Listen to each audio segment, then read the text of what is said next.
Good afternoon and welcome, everybody. This is Leighton's Loft podcast.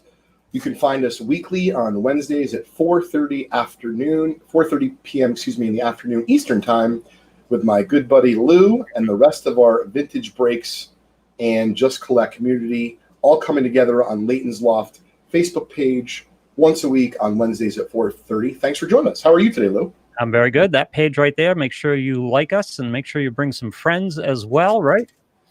Absolutely. So, folks, we certainly we're just a few weeks in here, growing the Loft.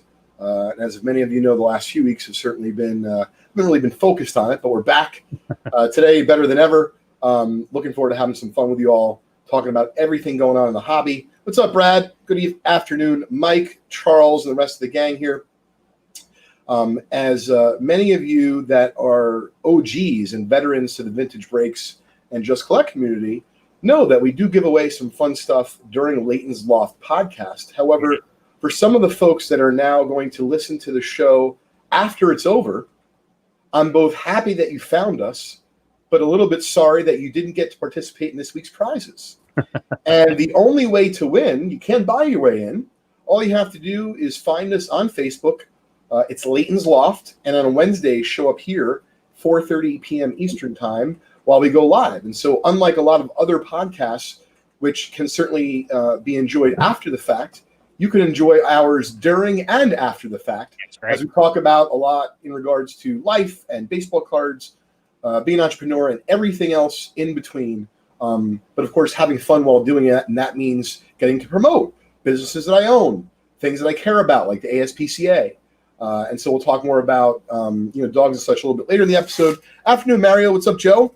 Hey, Donald. Shaking Steven. So I wanted to start off by letting everyone know a little plug here of Vintage Breaks. Now, Lou, I don't know if I should show it here or should I show it on the other camera? I'll show it here. Let's put it up here. Right. You can show it on So this beauty we pulled last night live from the Loft. And for those of you that are a little bit confused listening to this, I actually go live for Vintage Breaks a few nights a week from my loft, from the studio, i.e. the fourth bedroom in my home. And last night, we were on a basketball roll. Was really feeling it, Lou. So we had a little bounty on to close out a box of 2019 Spectra. Spectra basketball is $100 per spot. There's 16 spots in the break. Hey, what's up, Andy? One person had spot 7. That's what you're looking at. Oh. Zion Williamson, 2-color stripe jersey rookie card, numbered of 15. Okay, I don't want to be this guy, but how did they get a jersey for him to put in a card? Sure. So they produced this product after the NBA season started. Okay. And that's why it's great question, Lou. That's why a lot of NBA products aren't released till a few months into the season, because they need those game-used gear, the jerseys, the sneakers, whatever else they use from the rookies, Lou. They need that for the cards. I say I'm all screwed up by COVID because I keep thinking we just started the NBA season, but we didn't. We started it like 8 months ago. Yes, and to be fair, we're just finishing it, like, not quickly, and who knows exactly what's going to happen. Hey, what's up, Charles G? Make sure you tune in tonight, folks.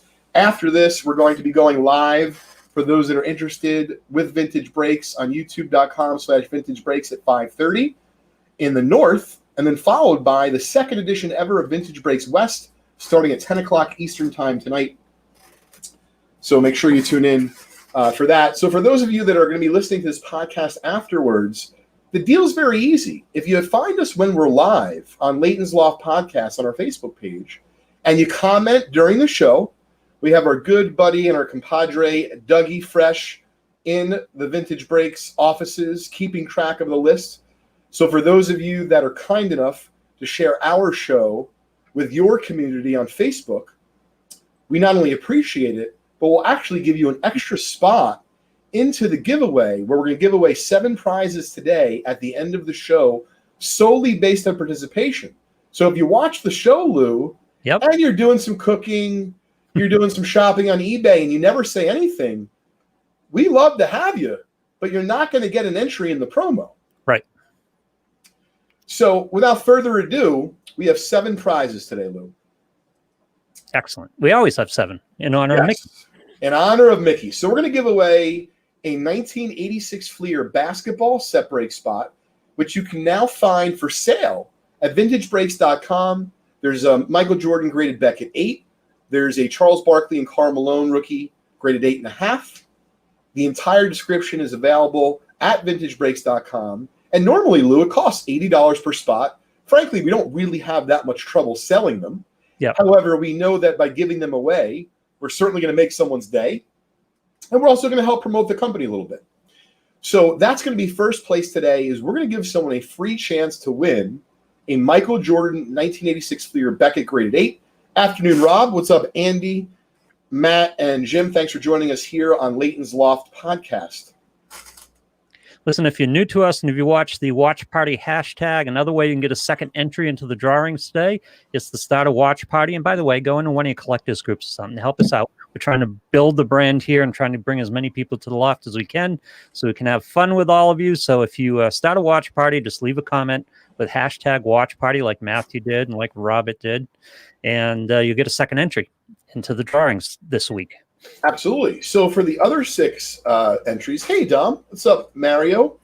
We're going to be giving away a $50 break credit to vintagebreaks.com, a 1982 Fleer baseball pack, and then the last 4 prizes are all going to be a free spot in our 2019 Panini Prism Zion Williamson PSA 10 rookie giveaway.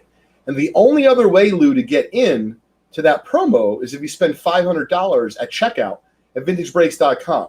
So we're kind of giving people a nice, fun chance to get into a fantastic promo just for joining us here in the Loft and participating in some hobby and some, life chit-chat, if you will. Yep. Greg is joining us from his lunch break at work, so I want to know what Greg does right now. So, Greg, tell us. Greg. Yep. Thank you for joining us. We appreciate what are you having for lunch, too, by the way? I want to know. Yeah, I'm ready for dinner already. I asked my wife for dinner right before we went live here, Lou. She's like, it's early. I said, I know, but I'm going live for an hour. Thus, it's 5:30. Yeah. I'll probably look at my phone, might have a few messages. By the time we reconvene, it's going to be 5:45 and 6. And if I don't speak to you with enough time, you'll tell me it's too late to have talked about any grandiose dinner plans that I have. And that's just the truth. You and I are the only 2 people who use the word reconvene, I think. Yes, but it is a solid word. And so we're going to have some fun on the show today. We're going to be opening up this Optic basketball. Logan's almost on time. Logan usually doesn't show up till halfway through the show. So thanks, Logan. Yeah, Logan is comes up my Facebook feed. Seems like he's biking all over. Yeah, we have some nice prizes today. I'm going to be opening up this as a personal, Lou. I haven't opened up anything personally for myself in a while. I'll be doing a 19 Optic basketball break, but with a little bit of a twist. So the way I look at it, Lou, is I want to get the best cards possible, right, for my own collection. But why not reward the community if we do well? So if I get a Zion Williamson rated rookie out of Optic basketball, Lou, we're going to give $100 credit to vintagebreaks.com for someone to spend, and we'll give it away as the 8th prize. So once again, the only way to win is to be watching and participating in our podcast today. And you can get a double participation by starting a watch party and bringing some friends over, because that's what we really want. We want a big crowd here. Absolutely. So thanks for joining us here today. Before we get into opening that box, one of the things I want to talk about in collecting is flipping. It's funny. I have a couple cards here. I just bought these today. I played tennis with my buddy Joe. I just bought this Darnold red, white, and blue Prism rookie PSA 10 and another Giannis SP Authentic. Lou, you may ask, why is he not in his jersey? So in 2013, Upper Deck no longer had a license with the league to use, the team logos and such. So the reason why you can have a Giannis here, but in non-uniform, is because they had a player contract, not a contract with the league, thus the teams. So anyway, what I want to talk about today, Lou, is flipping. Okay. Now things are getting a little bit crazy in the hobby, and I see by your look, you're like, "What do you mean?" So flipping in baseball cards means something different to me. I'm of a certain era. Sure, that's very true, Lou. I forgot. So we're talking about modern flipping, where you're going to be taking, whether it be a card, a group of cards, a box, or something of that nature, and you have no attachment to it. You just sell it right away. Right. My advice to the folks that are collecting is try to spice things up between now and next Wednesday, right? Yep. Because it's really easy to get attached to something that you see. Oh, and I do this, Lou. That's how I know. Oh, I text my buddy Mark. I see something cool on eBay. Great. So if I buy it, Lou, all I'm going to do is just keep it. I'll sell it maybe eventually, but like with no sudden plans of moving it. And so my point is, if you challenge yourself over the next 7 days as a collector or an investor, it really doesn't matter, but you're someone who's in tune with the hobby and you like it, the worst you're going to do is lose a few bucks. The best you're going to do is, I want people to come back next Wednesday. I'd like you to tell me what you flipped. Because I'm going to do this myself, and I realize I do this professionally, so it's a little bit different. But I want to try to encourage the community to do it, because I've been seeing a lot about content about flipping. And, they try to get you to pay membership fees, and, hey, we're going to give you a tip on what to flip. So I'm happy to talk about some of the things that I flip between now and next week. And I encourage folks to go out there. And what's going to happen, Lou, is two things. One, you're going to see how much money you can make, which is really fun. But two, and this is where it gets really sweet. Let's say you make $60. I'm going to address what Brandon just said in a minute. About is flipping ruining the hobby. Let's say you make $60. Well, you don't have to take that $60. I don't know about you, Lou. Growing up, I was very proud of my Sovereign Bank savings book. And every Saturday or every second Saturday, my dad would take me to deposit my money. And I love seeing the stamp. I got, 3.1 cents in interest. And, it was really not doing anyone any good. So once I understand. Wow. Yeah, well, you understand. That was a lot back then. It probably was a lot back then. I mean, that was a lot compared to today. You're not getting that today. Yes. And so in regards to flipping, what I think is really fun is that if you have a goal in mind, you don't get attached to the one item that you move and you make $60. You get excited about the $60 you made, and then you start to hunt. Do I want to buy something for $60 or less that now is going to be because of the fruits of my labor, and I'm not going to be able to enjoy it? Or I'm going to take that $60 and I want to buy something for a little bit more, and that's going to be an investment, whatever the case is. But my point is, it's very easy, and myself included, this is why I brought it up today, to fall in love with what we buy. And what I mean is you just become attached. You're like, I'll sell it later, and then it goes up, and like, oh my God, I have Luca Love right now, and I don't want to lose out on the top of the peak of the market. But you know how I started to put in perspective what I'm doing right now with, and obviously I'm still not going to the office very much, but I have a lot of stuff here at the Loft in terms of cards, is a lot of things are going up. But I'm telling people, gang, it's on paper. So if I don't take action, and what if things happen and things go south? And I'm not being a doomsdayer here. That's not what I'm doing. I'm simply saying, take advantage, like look at it as a day trader. Make a few bucks this week, $10, $100, $50, and take that money and put it into, and I'm not telling you to put it into breaks or to buy vintage cards for us. I'm saying put it into whatever you want, but into collecting, because what's going to happen is you're going to be more motivated the week after. You're like, wow. And I really do want to hear about this, because I'll talk about a few of them on the Loft and the podcast. What did you buy? What was your angle? And to be fair, if you have more angles to be played in that arena, then maybe you don't share it with us because you're worried about others taking your opportunity. But that's what I think is so fun, Lou. I'll be able to share it because it's not really a big deal. Is there any fun left in the price? In other words, you're flipping, and there's so much information out on the internet. There's so much pricing and grading, and that the price is generally fixed, isn't it? Or can you run into a buyer who might pay you a little extra for it? In other words, is there a little game left in the price, or is the price set by the industry, and that's basically what you're going to get? Well, listen, it's a great question, Lou. But in regards to pricing, I mean, listen, I talked to someone today that, for example, and we're being super transparent here, I don't get my cards back right now from the grading companies fast enough these days. Forget about to sell stuff through Just Collect. What about supplying vintage breaks with cards for graded hit randoms, which I know everyone loves? So I was talking to a buddy of mine, putting together a plan, because I was explaining to him, it's not that I can't do it profitably. I don't have enough time. And there's not enough time right now for me to pick out, I'm making it up, 200 graded cards on eBay where there's a fair value, where I can still make a few bucks, offer it to our community, and feel like it's a really fair proposition for everyone. And so my point is, Lou, that sometimes, whether it be in that case, or let's say you're a Ty Cobb collector and you've been combing eBay and the auction houses for that hobby and a 2 or a 3 with great eye appeal, because I'm thinking of a buddy of ours in the vintage break community who's looking for one. And he's like, Leighton, I'm not in a rush, but I want a fair deal, but I want to maybe know the provenance, or maybe I want to know that you like the card, or it's good eye appeal, whatever the case is. Right. Yeah. And so in that case, Lou, once again, is that person paying me formally for my service? No, because to be fair, if they don't buy the card, I don't really make any money.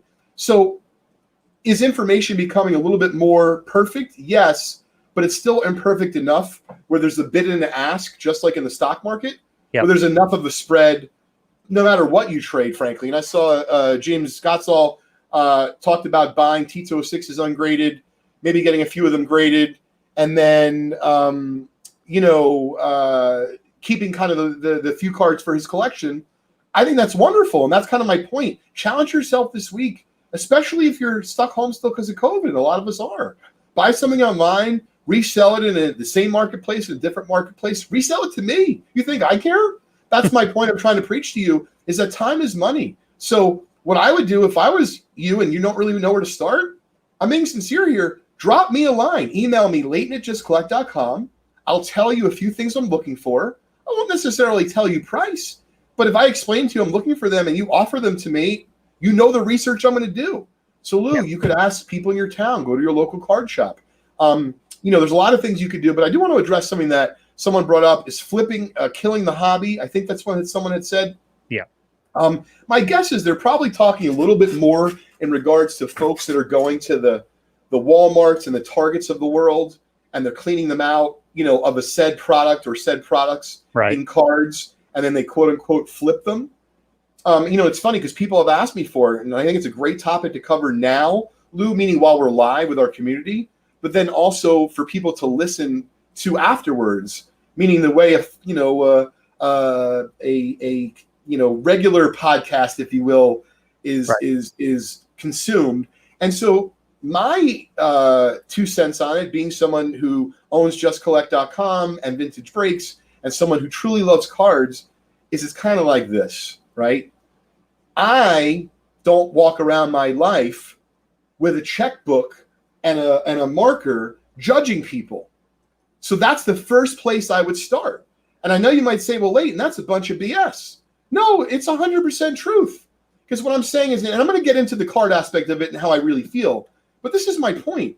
You're going to feel a lot lighter on your feet, folks, if you don't worry about everything that goes on in the world, and you don't have to be the judge and jury of that person. I'm not saying you have to agree with it, because that's not what I'm saying.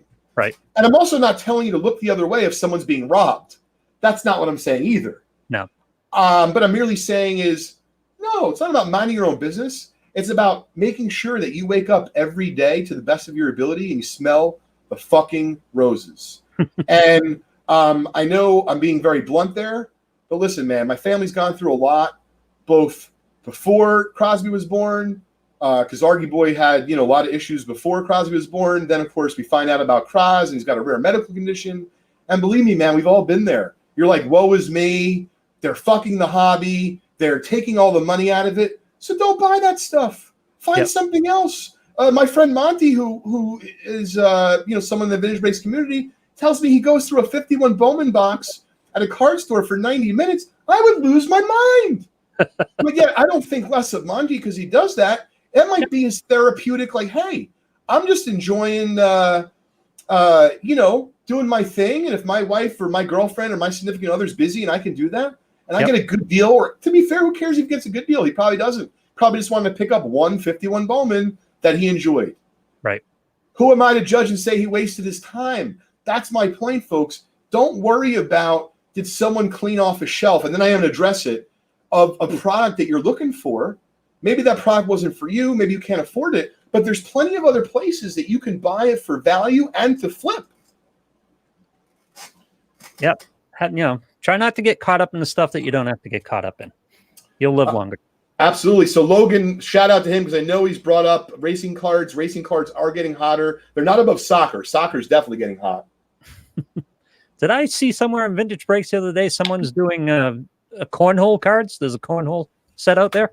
Lou, if I had to say cornhole, I would take cornhole cards before I took soccer cards myself. Interesting. Um, James just said he's looking for fish cards, turn of the century. James, I can help you with that. So I want to talk a little bit more now to get into the specifics about these shelves, right? And this product. And so this is the, Arnie brings up, so some of the targets are limiting you to 2 per sport, but if you go in at 7 a.m., you head to a store and clean up, good for you. You never knock another man's hustle. And that's exactly it. Once again, getting back to judging, first of all, and I don't count this like for me as business, I enjoy cards, especially modern. And by the way, I didn't buy a single one of these at any Walmart or Target. I had to pay whatever the markups were, and I'm still buying these. The box I'm going to open today. But my point is, like, I don't want to bother me. It's just like when people ask me about, this is another great topic, maybe we'll cover it today. People ask me about bidding in auctions. I'm going to talk about something that's very sensitive. So if I can kind of get off what we're talking about just for a minute, Lou, and talk about bidding in auctions. How about that? Yep. So here's the deal. Got a good buddy of mine, Larry. I don't know if he's watching. He buys some really nice stuff at auctions. And he's always asking me, hey, Leighton, I don't know how you stay up so, late with the auction. I don't like placing my bids because I don't necessarily know the auction company. And this is the truth of the matter. You can't control everything in life. Yeah. So for me, as a professional buyer of baseball cards, that's what I am, really, when I'm buying for vintage breaks or just collect, I honestly don't care if Aunt Susie bids against me, if it's a kid, if it's a cow. Do I prefer that people don't fuck me and they don't bid me up? Oh, yeah, absolutely. I'm going to be very blunt about that. If I found out, I'd be really fucking pissed. Yep. But I'm also not going to worry about it every waking day of every time I bid in an auction. So this is my advice about bidding in auctions. Bid what you are comfortable up to and do not look back. Right. And I'm meaning this in as nice a way as I can, because you're absolutely right. It probably feels horrendous to have someone bid you up. But you know what? If I don't know, it can't hurt me. And so if I'm willing to bid $1,000, I can bid 1,000. So my buddy Larry says to me, what if you could have got it for 800? Sure. And what if I realized when I was 3 years old that if I had kept playing baseball, maybe I could have played alongside Jeter? Should I continue to look back and think about what could have been? That's not really effective. In these auctions, can you put in online auctions? I'm guessing this wouldn't work with live auctions, but online auctions, can you put in contingency bids? In other words, can you put in, I will bid up until $1,000, for example? Yes, you can. Now, the reason why some people, Lou, do not like that is because they're concerned that people are going to bid them up.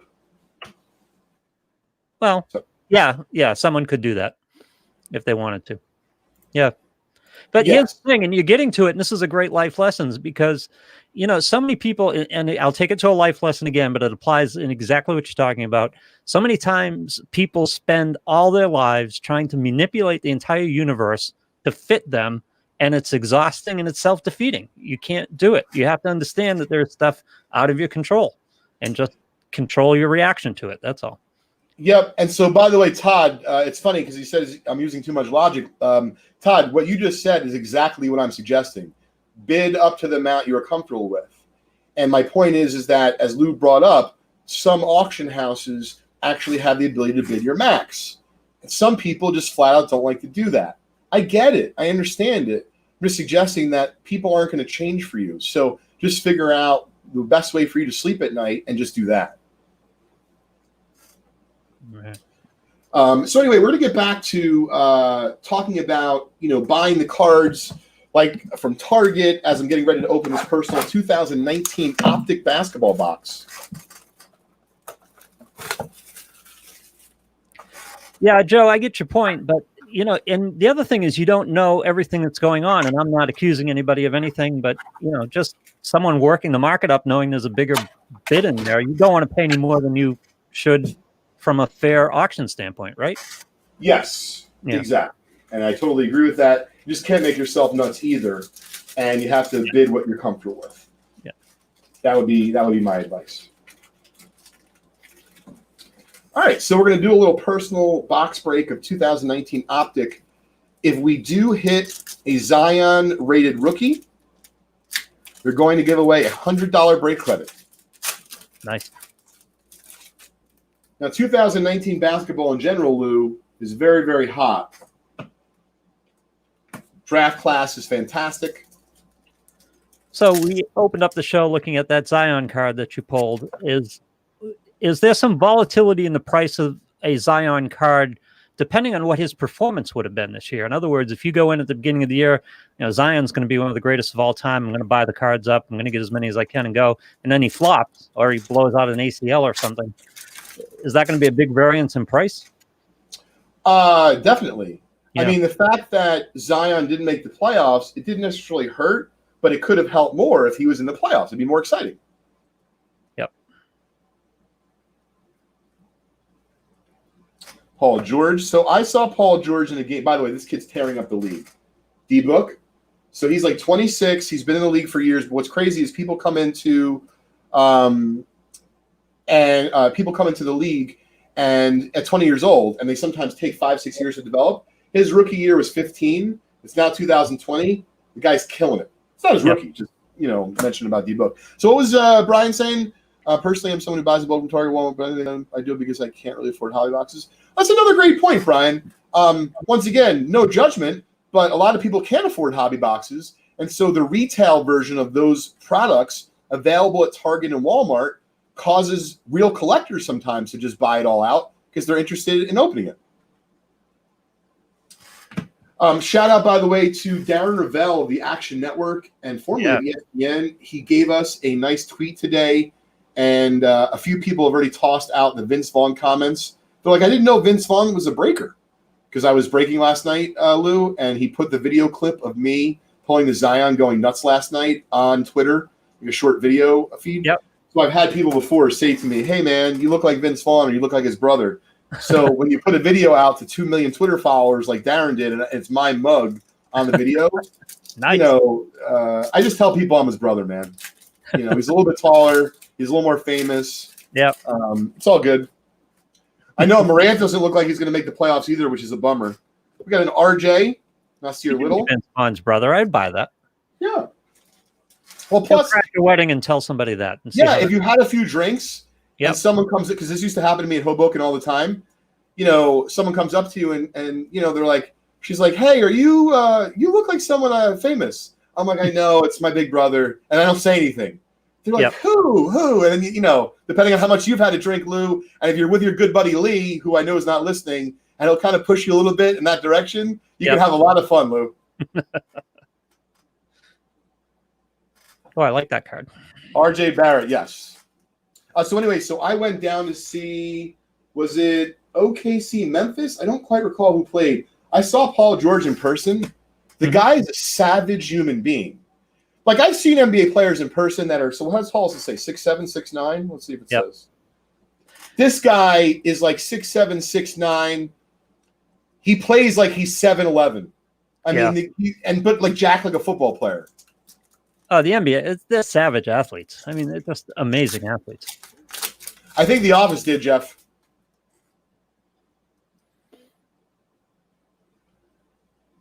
A local radio host here, local Boston radio host here, does the Springfield Hall of Fame events once in a while, and he posted a picture of him with Shaq and Dikembe Mutombo.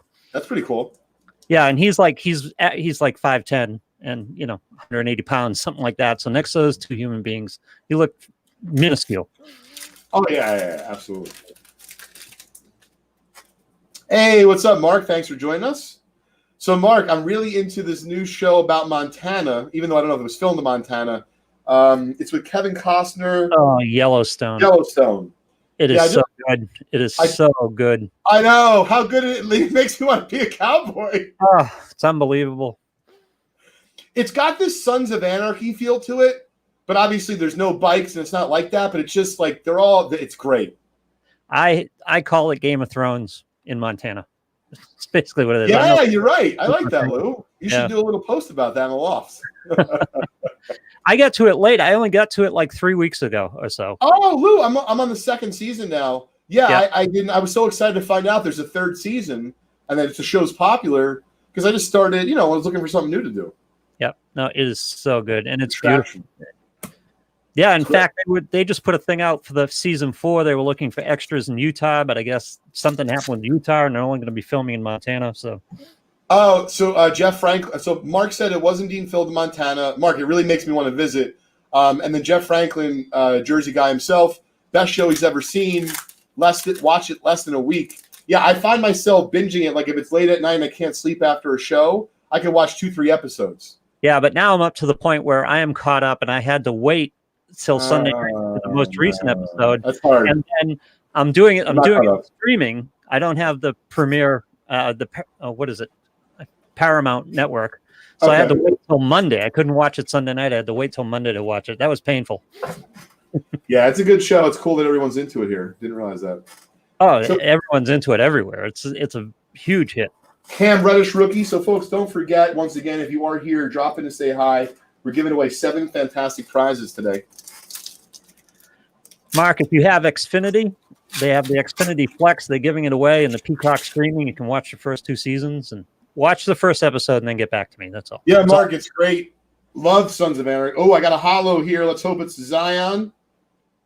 Mitchell Robinson. Nope. Ish Smith. That's a tough name to say a lot. Mm-hmm. Ish the dish.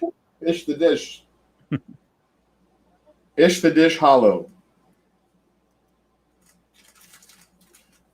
So no Zion in that box. That's good. Still fun to open. Yep.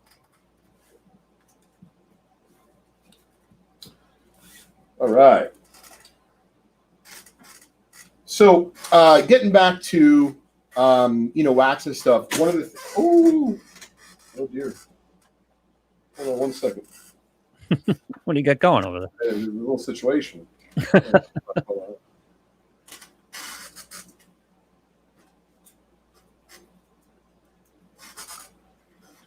Yeah, Mark, you have to check it out. I just recommend. Yeah, everybody loves it. So.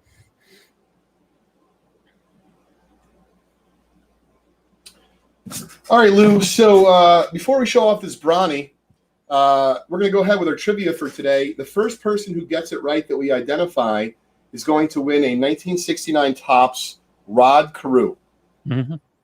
Nice shape. Nice. A little bit off center left to right, but other than that, very sharp. Put it up for you. There you go. Thank you. Rod Carew was a heck of a hitter. We got a bunch of Minnesota fans that watch Vintage Breaks and hang out with Just Collect. Hey, what's up, Ryan? Welcome. Donald's a Twins fan. Yes, he is. Chef is a Twins fan. Is he? Yes, he is. Mm-hmm. Chef is from Minnesota. And then a little shout out to DJ Ski, who is, I believe, out in California, Dash Radio, a bunch of other really fantastic entrepreneur. Well, he's from the Twin Cities, and he was, I believe, for the last several years, the official halftime entertainment for the Minnesota Vikings. He's their DJ. Pretty cool. The DJ? What does that mean? Like at the stadium? At the stadium, yeah. Oh, okay. Wow. Yeah, like if you like the beats, Lou, he's your guy. I didn't even know. Do they have a DJ? They don't have a band or anything? They don't run anything? Yeah, listen, bands are, come on, that's so, 1983. Oh, yeah, that's me. All right, so here's the question, folks.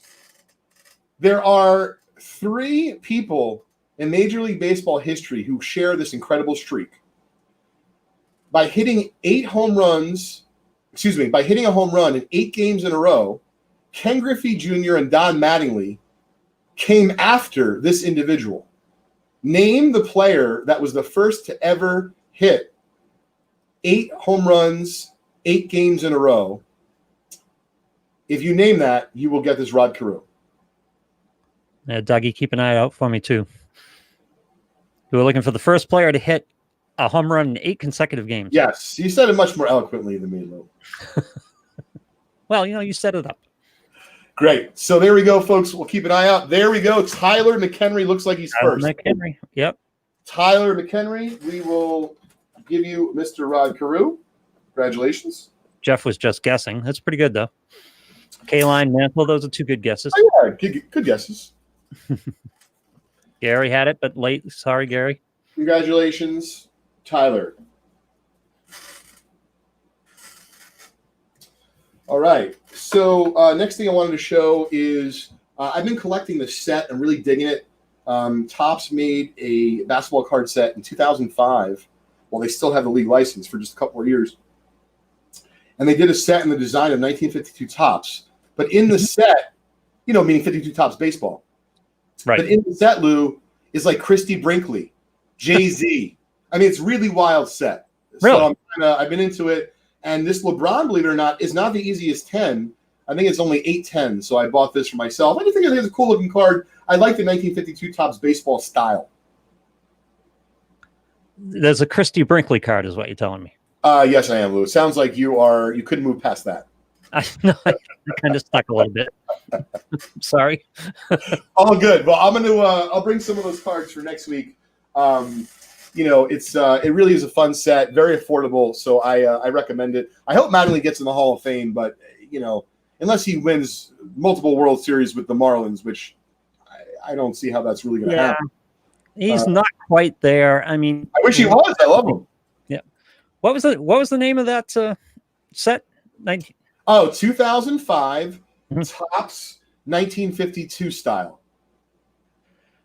52 style. I have to look up the. Yeah, you don't even have to put style. Just put in 2005, 1952, and then put in like LeBron. But you should really put in Christy Brinkley.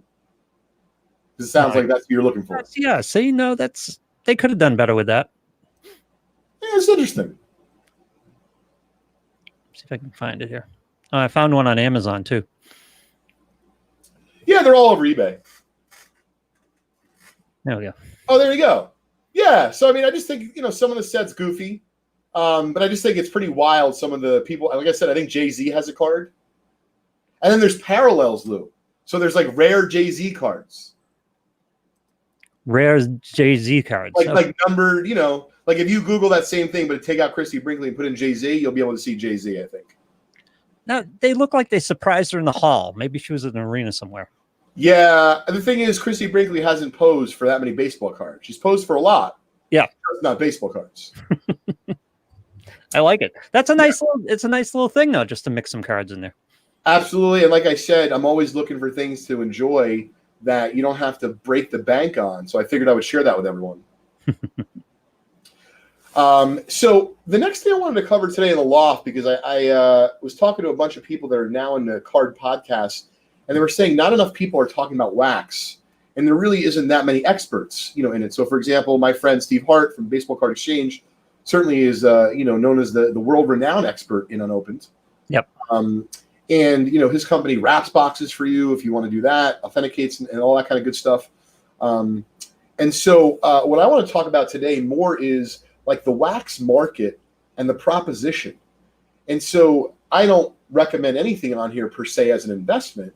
But let's just talk about some of the things that are going on with wax. Prices in general have gone up a lot in the last several years. Yep. Breaking is as popular as ever. When we started Vintage Breaks, Lou, we truly were the only folks doing anything at all vintage-wise being opened. If it was only us, we have opened a lot of stuff in the last few years. But now it's not only us. So the point is that when you look at the population, for example, report of PSA, and not to say that a growing population report means that a card can't go up in value. I'm just saying that for every card of LeBron or Zion that gets pulled out of a box and the population report goes up, there's now one closer box or pack to being extinct. Yeah. For that respective wax. And so I'm not telling you to only buy wax and don't buy singles. That's not what I'm suggesting. I'm just saying, though, always in any investment, have a balanced portfolio across your investments, and that when it comes to wax, it may not be as sexy to some of you, meaning, a card doesn't go from 100 to 1,000, like a wax box doesn't do that, and if it does, it's over time. But the thing is that if you think about wax boxes as this commodity that, are almost like an endangered species that could really run out. Right. And that you predict that people are making it up. Zion's the next great thing, or Ja Morant, or this draft class is the next great thing. You got to realize that some of the stuff we're talking about, Lou, you could have bought it simply 3 months ago, 6 months ago. And so the wax market is white hot, but yet there's still opportunities if you are a collector and you're astute and you pay attention to trends, that you could pick out opportunities to buy wax, whether it be to open for grading, put away for investment, or something I mentioned earlier I wanted to talk about now and kind of bring it back, tied in full circle, flipping. So, folks, I'm challenging everyone out there who's in our community, both Leighton's Loft, during our podcast, and Vintage Breaks and Just Collect. Please try to find something in the next week that you can flip. It may not be at Target, right? It may not be at Walmart. It might be on eBay. It might be at your local card shop. It might be from a buddy that you text. Try to flip it. If you don't have a place to flip it, but you think it's a good deal, once again, Lou, if you don't mind dropping my email in the chat, Leighton@justcollect.com.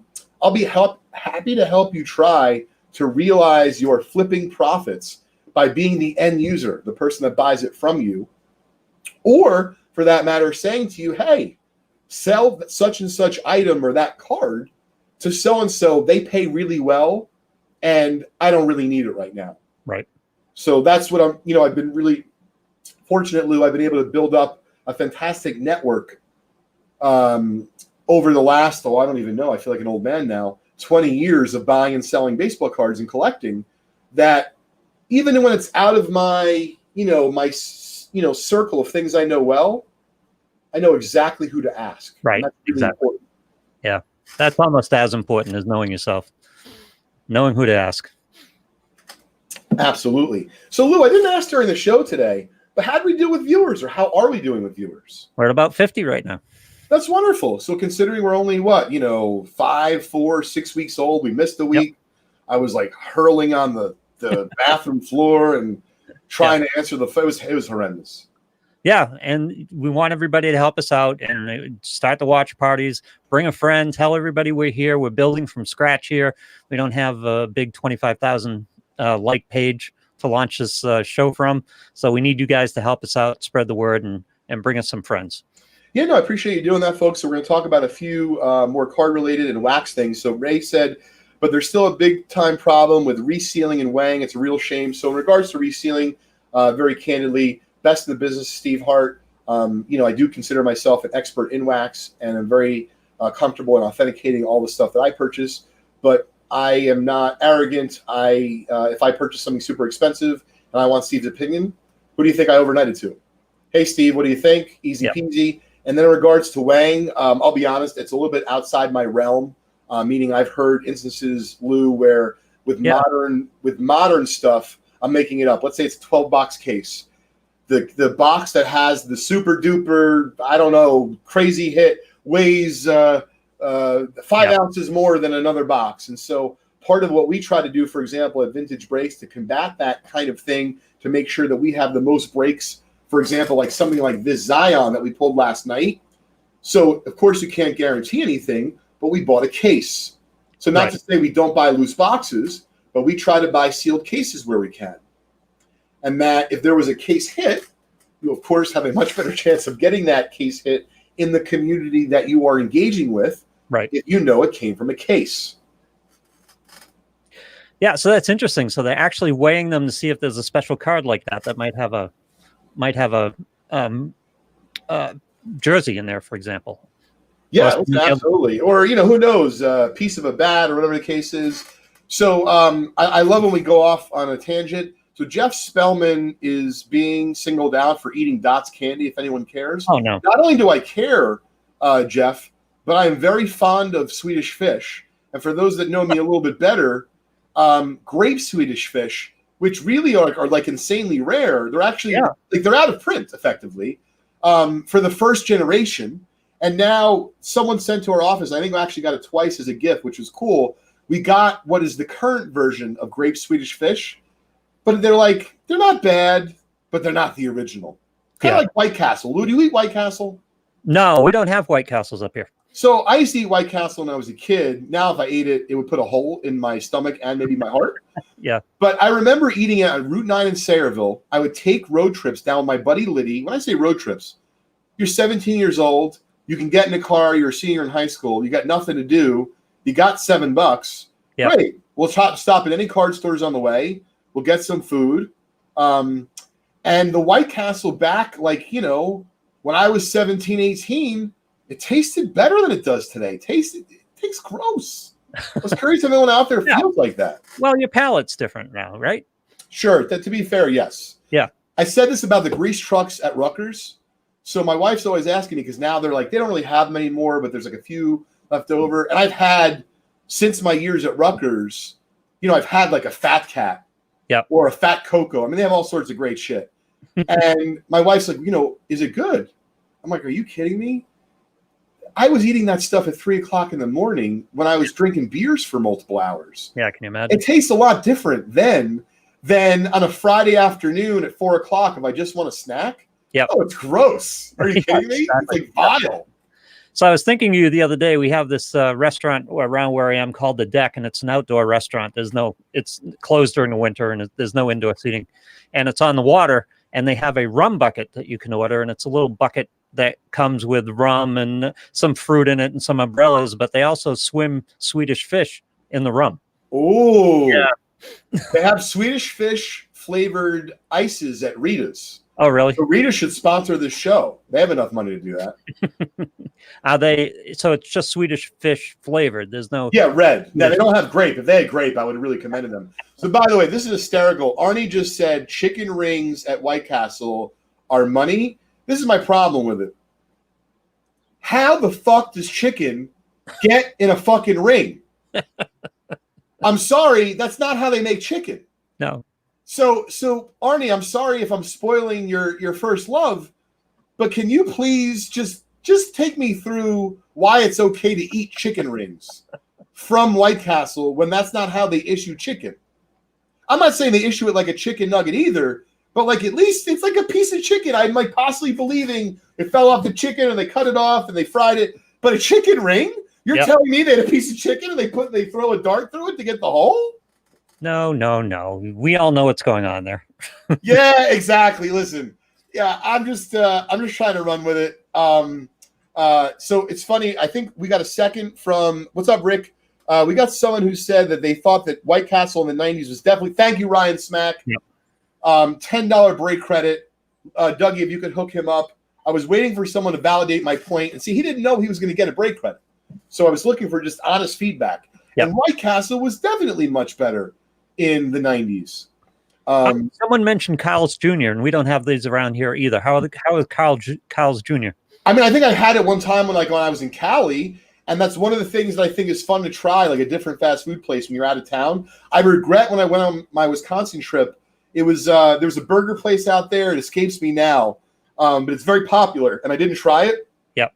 And of course, apparently I was supposed to try. It was excellent. Does anyone know the burger place I'm talking about in the Midwest? They do custard. No, I don't know that one. Yeah. All right. It's I'm gonna Google it. Culver's? Jim says Culver's? Culver's, yes, it was Culver's. All right, boy, Jim. Yep, and I didn't try it. I was only there for a few days. I was a little bummed, and now I'm like, oh my God, I can't wait to try Culver's. Yep. Yeah, I've had Hardee's. In fact, I worked at Roy Rogers when I was 14 years old in high school, and brought the leftover chicken to my high school, like the leftovers. Yep. So in other words, I worked there for a couple of years, took all the money, applied it into baseball cards, I have no doubt. And like at the end of it, by the way, I didn't even eat the fried chicken. That's what's crazy. So, but yet I was like looking at it, I'm like, wait a minute, you guys are throwing away like 38 pieces of chicken. Yeah. So what happened was I started bringing to school a couple things. First, my fucking locker stunk. So that was first of all. Second of all, I definitely became known as like the chicken man, but not so bad. What happened was like my parents didn't really give me money for lunch. So I didn't really sell the chicken, but I kind of got donations. Right. So like, I got a bagel for free or a slushie. And then this was the key. I knew I had it made. I don't know how it was for you, Lou, in your lunch, but like there was like these lunch aides, right? Lunch so meaning like not the people who worked in the cafeteria for the lunch for the school, but they were a teacher or two that like kind of kept the peace, right? Maybe it was like their study hall, but they were just on the side during your lunch, you know, in the cafeteria. So this is what happened for me, Lou. A couple of those folks were teachers, and they happened to be my teachers. All of a sudden, they liked chicken. They started being nicer to me in class. And then all of a sudden, I'm not exaggerating, like whoever had first pick amongst the chicken was very happy because apparently, I only liked the thigh or whatever. Man, I never thought fried chicken from Roy Rogers, albeit leftover and cold, would have been my way to fast friends in high school. Yep. So I'm looking here. We got a few minutes left. Hey, can you hang on a second? I got to bring Dougie in to work with you. I've got a little bit of quote unquote fire here in the studio. Can I take a second here? Absolutely. All right, hang on. Here you go, Dougie. So Dougie, perfect timing, because I think your mom was saying that she's a Roy Rogers alum as well. Yes, she did. She worked there for 15 years. Wait, they have Culver's in Florida? Yes, they do. I've been there. It's really good. Butter burger. And see, the problem is when I saw the line for the butter burger, I really thought it was like a shtick, Dougie, and candidly, I thought it was going to give me the runs. So I couldn't be having any problems like on the road in the middle of Wisconsin with something. Like imagine I call my buddy or my wife and I'm like, hey, just ate Culver's. And she's like, why? Because it's a butter burger. Like, she'd look at me like, what the hell is wrong with you? Julie would give you so much crap for that. Literal crap, yes. Literal crap. Yeah, exactly. I do love Chick-fil-A. In fact, I'm willing to work if Chick-fil-A is listening. I'm willing to work at Chick-fil-A for free, as long as they, give us a little shout out and some free chicken. Oh, Chick-fil-A is so good too. Yeah, it really is. Yeah.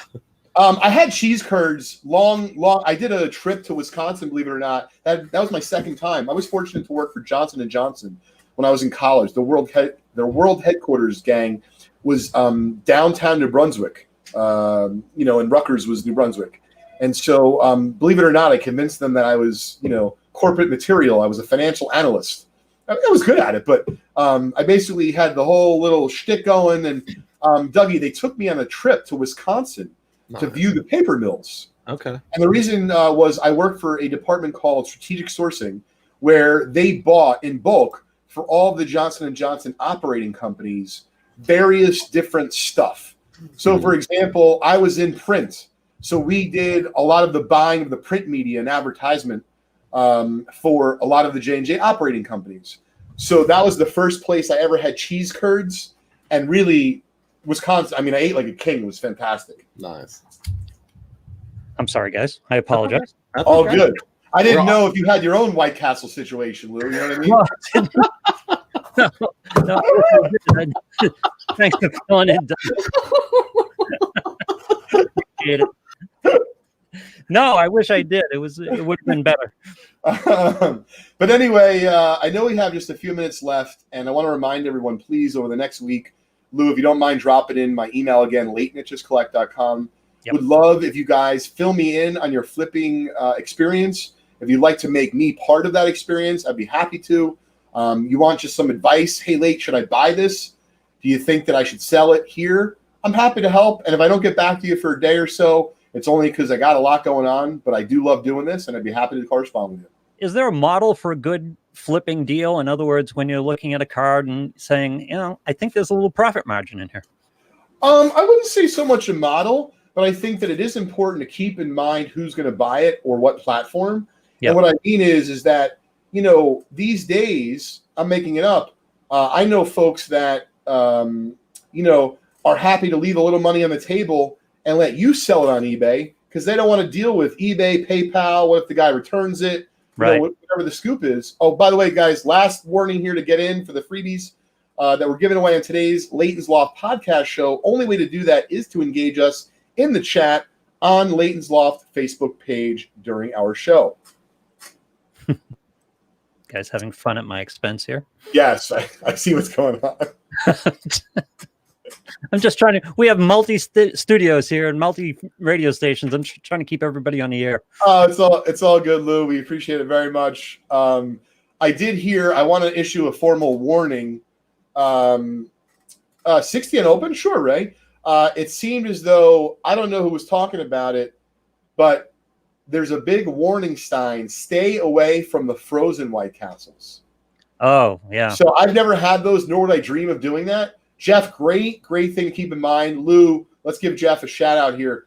You got to keep in mind your fees and expenses. So I'm going to give you a little trick. Yep. When I buy something for $100, I always think about a buyer's premium and figure out that I'm going to pay approximately or subtract it either way. I always think about that when I'm buying, especially out of an auction. So if an auction, for example, has a 20% buyer's premium, I literally tack on 12 or 13%. So if the final bid is $1,000, I pretend in my own mind, can I pay $1,130? Meaning, let's say the 20% is already included. because that way I know I can truly make money. So that's another point. You don't want to fool yourself into thinking you're making money. A lot of folks can take an item that costs $2 for $1 and sell them at 50 cents each. You're not making any money. You're just spinning your wheels. Even if you were selling them for 75 cents each, now you got to look at, I only made 50 cents total. And how much work did it take me to do that? Right, so exactly. That's my point. If you, and I'm not saying you should do this, but if you want to leave some meat on your bone for your local card store, because they're going to put it out and they have overhead, right? Maybe flip it to them, because you understand. And by the way, that will allow you to flip things more easily. The more meat you leave on a bone, the easier it's going to be to move things. That's right. All right. So business proposition. If you're going to treat it like a business proposition, you have to treat it like a business proposition, right? Absolutely. What's shaking, Henry? How are you? Do you guys, anybody out there, why would you do a frozen burger from White Castle? Does anybody out there buy Bubba burgers in the grocery store? Do you buy them? Never have. I don't know. I do not know what's in these burgers, but they're damn good. Really? Frozen? Yep. They're just frozen. They're not cheap. I think my sister likes Bubba burgers. I'll have to ask her. I think they're high fat or something, but they're really good. That's probably why. You don't even have to thaw them. You just throw them on frozen and cook them, and they cook up great. Lou, let me tell you something. That's what we did in college every Thursday, Friday, and Saturday night, coming back from basically going out, whatever that meant. It might have been going to a friend's house, a fraternity, an off-campus house, a bar, who knows. Yeah, 2-3 o'clock in the morning, fire up the music, fire up the grill, and then we would play like 94 Sega Genesis, talking trash with each other.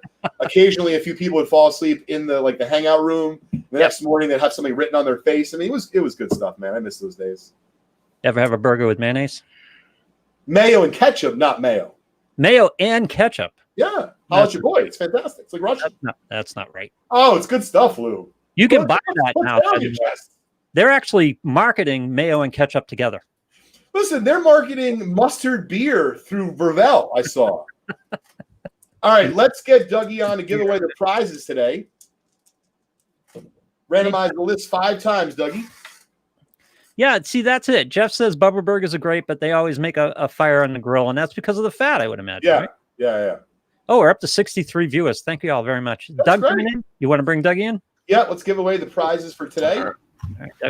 You got to roll the dice first, right? Yes, I did 5 times in the randomizer. Already done. 5. Okay, great. 5-5-5. 5er. All right. Oh, Ryan, my son dips his fries into mayo and ketchup. He just won't eat a hamburger. Mayo and see, no, one or the other. Go one way or the other. 1, 2. One of our nurses, I don't want to name her, but she'll know. She eats her sandwiches. I remember ordering her. I'm like, oh, hey, you want a sandwich today? She said, sure. I said, you want anything on it? She goes, yeah, I'll have mayo and mustard. I go, oh, I'm sorry. Which one did you mean, mayo or mustard? She goes, both. I go, I can't do that. I'm sorry. I just don't want to be blackballed. It's against my principles. I just can't do that. And she thought I was messing around. I wasn't. So how many winners do we have total? 7. All right. So Kevin Jacobson, Andy Brentano, Charles Perry, Henry Dawkins, Kevin Jacobson, Matthew Townsend, Gus Tanglis. Great. I'm going to tell everyone what you've won. Kevin, you won a 1986 Fleer basketball set break spot. Congratulations. Andy, you won a $15. I agree with you. Aioli and ketchup is nice, Stu. You guys do it down under very, very well. Andy wins a $50 break credit, 82 Fleer pack to our friend Charles Perry. And the last 4, Henry, Kevin, Matt, and Gus, all win a spot in our Zion Williamson High Roller bonus promo. We're giving away a Prism Rookie PSA 10 Zion. Steven dips his fries in relish. Wow. I kind of like it. I kind of like it. I'm going to try that when I go home. That sounds good. Interesting. Well, listen, I hope everyone enjoyed today's Leighton's Loft podcast. Please stay tuned for Vintage Breaks. They'll be going live from the north right now from 5:30 to 10. And then Charles G. and the Vintage Breaks West movements will be going live. All right. Thank you, guys. Fun as always. We love having you guys around, and we appreciate it so much. And come back and see us next week. And like I said, bring a friend, right? Bring a friend. Yep. We're hoping to have a guest next week. Stay tuned, everybody.